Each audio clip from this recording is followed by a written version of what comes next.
네, 국내 정치가 큰 혼돈에 빠져 있는 상황에서 국제사회는 약 2주 앞으로 다가온 트럼프 2기 행정부 출범에 대처하기 위해서 분주하게 움직이고 있는데요. 트럼프 당선인 취임을 앞두고 보다 구체화된 트럼프 행정부의 정책과 관련 움직임들 지금부터 짚어보겠습니다. 국립외교원의 민정훈 교수 함께하겠습니다. 어서 오십시오. 오랜만입니다.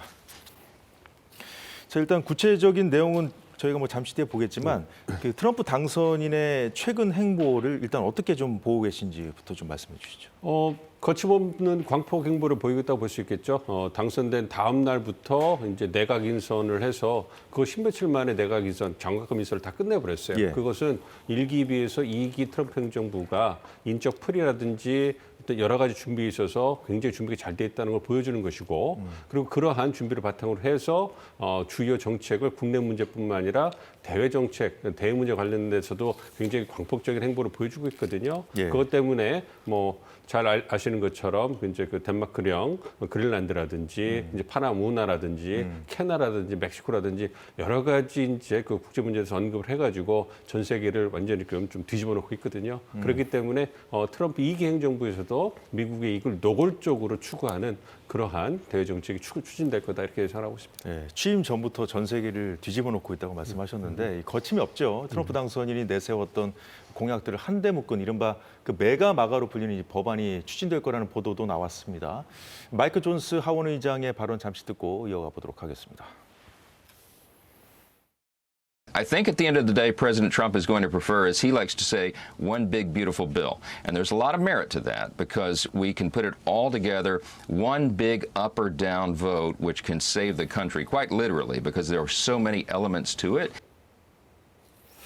교수님, 하나의 크고 아름다운 법안이라고 했는데 이게 여러 가지 사안들이 한데 묶여 있는 거잖아요. 이제 공화당에서도 이탈표도 나올 수 있고 한데 좀 어려움은 없겠습니까? 어렵죠. 굉장히 어려운 건데 이렇게 트럼프 당선인이 주장할 수 있다는 것은 예. 트럼프 당선인이 연방 상하원에 갖고 있는 영향력이 굉장히 크다. 공화당 측이 굉장히 크다는 거를 반증해 보는 거고요. 마이크 존슨 의장이 언론에서 나와서 얘기한 것처럼 원 빅 크고 아름다운 법안을 만든다 하면 말씀해 주신 것처럼 얼마나 다양한 내용이 그 법안 안에 들어가겠습니까? 그렇죠. 국경법원이라든지 감세 연장이라든지 연방적 규제 완화라든지 딥스테이트 정부 구조개혁 이런 게 다 들어가면 그거에 예. 대해서 찬성하는 의원들, 반대하는 의원들이 다양하게 나올 거거든요. 그것을 조율하려면 굉장히 오랜 시간이 걸릴 수 있고 굉장히 또 조정해야 되는 그런 기간이 분명히 필요할 건데 그럼에도 불구하고 그런 반대도 불구하고 트럼프 당선인을 밀어볼 수 있다는 건 그만큼 트럼프 대통령 당선인이 공화당에 갖고 있는 영향이 굉장하다. 그래서 존슨 하원 의장이 4월에 때는 입안을 해서 네. 5월 말까지는 처리하겠다 이런 언론 인터뷰를 했거든요. 만약 그렇게 처리가 가능하다면 그렇다면 그것은 이제 굉장히 전례가 없는 그러한 그렇군요. 입법 결과라도 볼 수 있기 때문에 굉장히 귀추가 주목된다고 할 수가 있습니다. 그만큼 자신감이 있다는 얘기로도 들리는데 일부 간단히 언급은 주셨습니다만 그 메가 마가 법안의 내용 일부가 공개됐거든요. 화면 준비됐습니까? 예. 자, 핵심 내용들입니다. 다 보여드릴 수는 없고 불법 이민자 추방 그리고 감세 연장, 부채 한도 상향 또는 폐지, 그 연방 정부 규제 완화, 트럼프 진영이 워싱턴 기득권 관료 집단을 비판적으로 부르는 표현이죠. 딥스테이트 해체까지 나와 있는데 자, 이 중에서 어떤 부분을 좀 우리가 중요하게 봐야겠습니까? 그러니까 미국 국내 정치적으로는 다 중요하다고 볼 수 있는데요. 아무래도 우리와의 관계라든지, 네. 그다음에 굉장히 미국 정치에 파격을 일으킬 수 있는 거는 저 크게 두 가지를 보고 있는데요. 예. 말씀해 주신 딥스테이트 해체라는 부분, 그러니까 정부 어떤 구조개혁 문제거든요. 그게 네. 이제 정부 효율부라고 그래서 일론 머스크가 수장으로 있는 그런 부처에서 실시할 거고 예. 주로 이제 인적 개편이 될 겁니다. 그래서 국방부라든지 교육부를 중심으로 해서 진보주의자, 마르크스주의자, 공산주의자 그 트럼프 진영에서 주장하는 예. 그러한 분리를 통해 가지고 공무원을 감축하는 이러한 정책이 시행될 수 있거든요. 저항이 좀 심하지 않을까요? 저항이 심하고 다 많은 법적인 소송이 이루어질 거라 생각을 합니다만 어쨌든 정치적으로 상당한 파장을 일으킬 거라 생각을 하고 있기 때문에 예. 주목이 되고 있고요. 네. 이와 더불어서 국경안보 굉장히 강경한 이민 규제 정책을 펼칠 걸로 예상이 되고 있고요. 미국 역사상 가장 큰 규모의 불법 인주 추방이 이루어질 거다 이렇게 공언하고 있기 때문에 네. 이것이 미국 사회에 가져올 그 파장 굉장히 클 거라고 보고 있습니다. 그래서 그거에 대해서 찬반 양론이 불거지면서 미국이 다시 또 이민 문제를 두고서 남북경 문제로 둘로 나눠지는 모습을 보여줄 거기 때문에 네. 이런 모습을 어떻게 트럼프 이기 정부가 관리해 나갈 것인지 이것도 관심이 주목되고 있습니다. 예, 알겠습니다. 자, 법안 내용 공개와 함께 트럼프 대통령이 기자회견을 했는데요. 트럼프 당선인의 발언도 잠시 들어보겠습니다. Your references to Greenland and the Panama Canal, so forth. Can you assure the world that as you try to get control of these areas, you are not going to use military or economic coercion? No. We need them for economic security. Well, we need Greenland for national security purposes. 지금 언론들이 주목하는 이슈 중에 하나가 이제 파나마 운하와 그 그린란드 관련된 것인데 경제적이고 군사적인 강압 수단 사용 배제를 약속하지 않는다는 것. 그러니까 경제적이고 군사적인 강압 수단을 쓸 수 있다는 그런 의미로 해석을 해야 될까요? 그렇죠. 실제로 쓸 것인가는 지켜봐야 되겠습니다만 트럼프 당선인의 어떤 특징상 보면 협상의 특징상 보면 모든 가용한 그 수단을 다 자신의 협상 카드로 갖고 있으면서 네. 상대를 강압하고 설득해가지고 원하는 바를 얻어내는 그런 전략을 쓰거든요. 그렇기 때문에 파나마 운하 운영권이라든지 그린란드를 갖다가 매입하는 이런 부분을 취임하기도 전부터 벌써 부각을 시켜가지고 예. 아까 말씀드린 것처럼 전 세계 혼란을 일으키고 있지 않습니까? 이슈화를 시키면서. 그렇습니다. 예. 그래서 이것은 말씀드린 것처럼 파나마 운하 운영권이라든지 네. 그린란드 매입하는 것은 경제 안보에 중요하고 전략적 이익에 중요하기 때문에 미국이 이익이 있는 것은 그 공세적으로 적극적으로 추구하겠다는 그 예시로 보여주는 거거든요. 그렇기 때문에 네. 그런 부분을 본다면 그리고 이를 그 목적을 달성하기 위해서는 경제적 압박이나 군사적 강압까지도 포기하지 않고 쓸 수 있다 이렇게 압박하고 있기 때문에 미국 그 세계에서 힘이 가장 강한 국가인 미국이 이런 대통령이 공언을 하면 예. 얼마나 그것이 위협으로 그리고 우려로 들리겠습니까? 그렇기 때문에 그러한 부분에서 전 세계가 많은 우려를 하고 있는 게 사실입니다.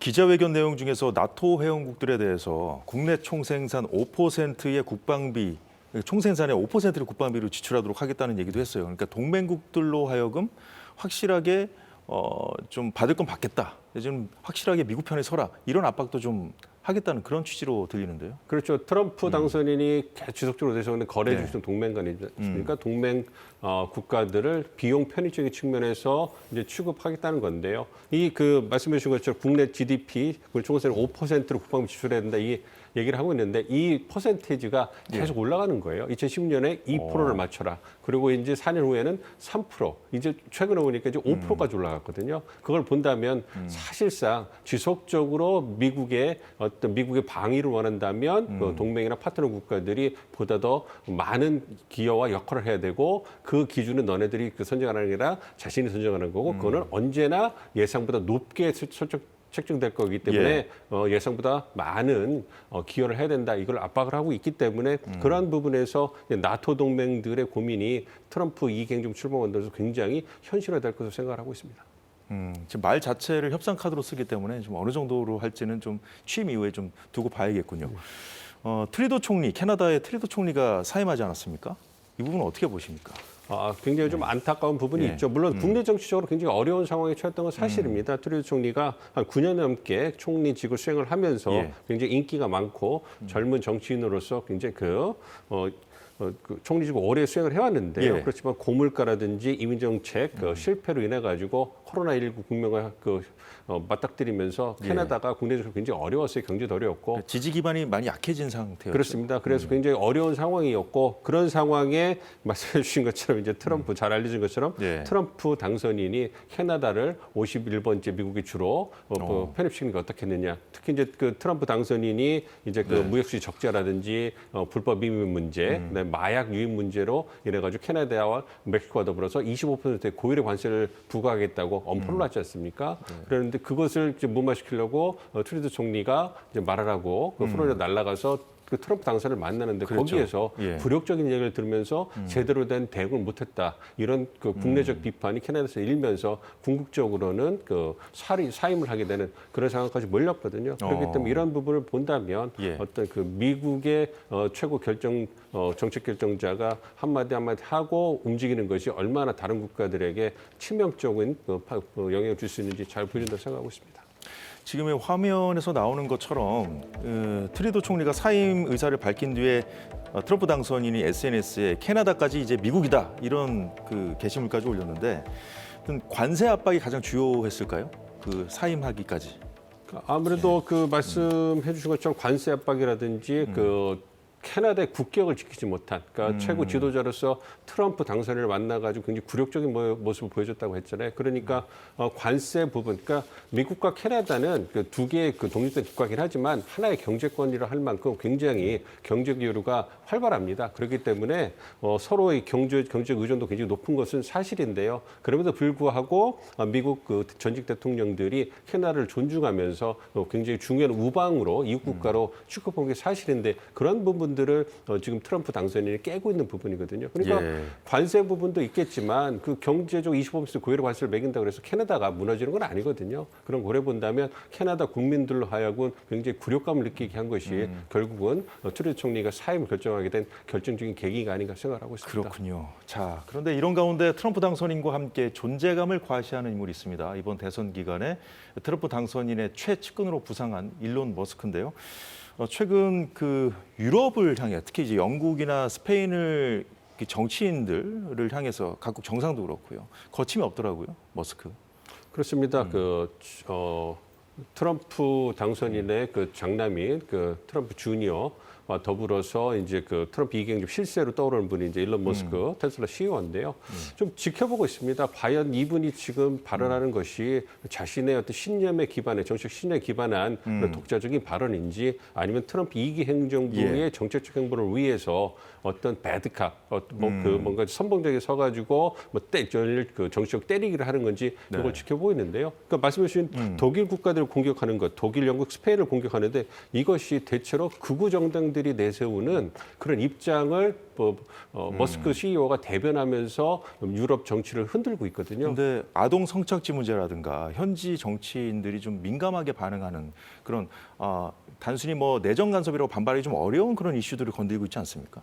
그런 부분도 있는데요. 그러니까 그런 부분에 대해서 얘기를 하고 있고 예를 들어 예. 영국 같은 경우는 미성년 성착취 사건에 대응해 영국 정부가 실패를 했다고 예. 공세를 하고 있는데 이러한 부분들을 본다면 그러한 주장이 물론 그런 민감한 사안을 건드려서 영국 국내 정치적으로 다시 그 문제를 건드릴 수밖에 없게 만들면서 몰아가고 있고 그리고 대체적인 주장이 어떤 극우 정당이라든지 어떤 우파에서 내세운 그 정당 주장을 갖다가 받아들이고 있기 때문에 그 부분이 이제 좀 논란이 되고 있는 거고요. 그렇기 예. 때문에 말씀드린 것처럼 이러한 머스크 CEO의 어떤 정치적 행보가 독자적인 것인지 아니면 트럼프 대통령의 네. 정치적 입지를 유럽에도 확대해주기 위해서 자신이 선봉적으로 나서서 이제 예. 이제 앞장서고 있는 것이 그 부분은 좀 지켜봐야 될 것 같습니다. 뭐 이제는 뭐 단순 기업인이 아니기 때문에 말씀하신 대로 트럼프 당선인의 입장을 대변하는 것인지 우리는 지켜봐야겠습니다만은 머스크가 지금 최근에 한국 정치 상황, 탄핵 정국에 대해서도 지금 관심을 나타내고 있거든요. 지금 화면에 보시고 계신데 최근 한국 탄핵 정국에 대해서 본인이 X에다가 한국은 난세다, 문제의 핵심은 무엇이냐 하면서 링크로 올린 것이 윤 대통령의 입장을 좀 많이 담은 그런 기사를 링크로 올렸고 그리고 윤 대통령의 지지자 같은 피켓팅의 문구를 올려놓고 와우라는 감탄사를 올려놨거든요.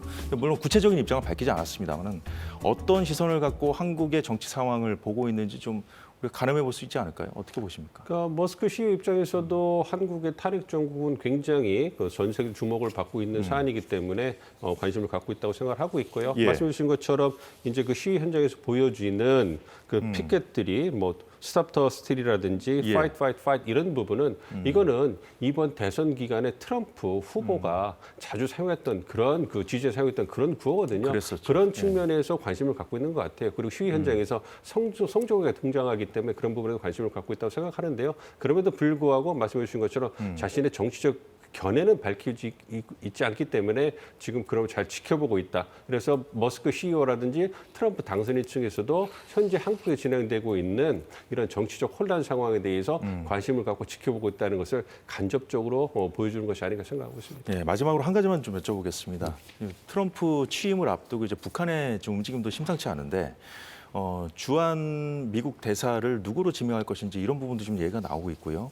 자, 미국이 이 향후에 한반도의 외교 안보 정책을 어떻게 펼지 어떤 부분을 우리가 좀 지목해서 보면 되겠습니까? 그 주한 미국 대사가 트럼프 이행정부 누가 될지는 좀 지켜봐야 될 것 같고요. 예. 일기 행정부에서 시간이 상당히 오래 걸렸습니다. 그렇기 때문에 그러한 공백을 우려해가지고 조셉 윤 이제 그 과거 그 대표가 협상 대표가 이제 임시 대사로 오시지 않습니까? 그래서 최소한 상당 기간은 머무를 거라고 생각을 하고 있고요. 예. 어쨌든 누가 주한 미국 대사로 오시더라도 네. 트럼프 당선인이 주장하는 미국 우선 통상 정책, 대외 정책을 충실하게 이행할 거라고 생각을 하고 있습니다. 그래서 예. 어떤 트럼프 이기 행정부에서 공세적인 대한 한미 관계가 펼쳐질 거라고 생각을 하고 있기 때문에 그 부분에 대해서 거래 중국 동맹관이라든지 미국의 통상 정책, 관세를 통해서 미국 수지 적자를 줄이려는 노력을 한국에게도 할 가능성이 있기 때문에 그러한 부분에 대해서 우리도 철저하게 대비하는 게 필요하다고 생각하고 있습니다. 예, 든든한 동맹을 기반으로 해서 협상력이 요구되는 상황이 아닌가 싶은데요. 국내 정치가 격변기를 겪는 상황에서 국제사회도 아주 긴박하게 돌아가고 있습니다. 북한도 예의주시해야겠습니다. 민정훈 교수님, 잘 들었습니다. 네, 사사건건 오늘 순서는 여기까지고요. 내일 또 뵙겠습니다. 고맙습니다.